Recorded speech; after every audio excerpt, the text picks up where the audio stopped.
Izaho mbola tsy miova fa mbola te hanao foana na be azy ireo manendrika hainao ianao. Izaho mbola tia ny foko manontolo, afoiko anao daholo tsy misy tamby, satria navotanao maimaim-poana. Zaho mbola tia na fefifefena, zaho mbola tia. Tsy miova ny foko sy ny fitiavako, fa ho anao irery hatramin'ny izaho sy ho mandrakizay.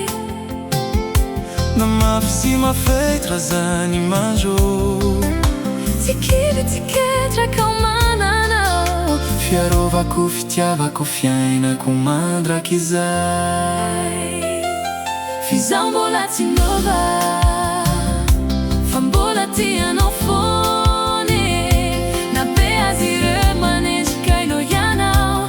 Izaho mbola tia.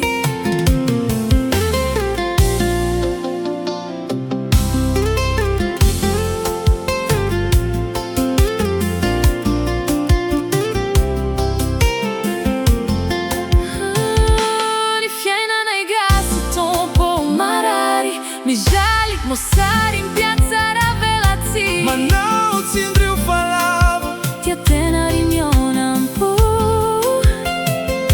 mivavapoana miankamaro anay.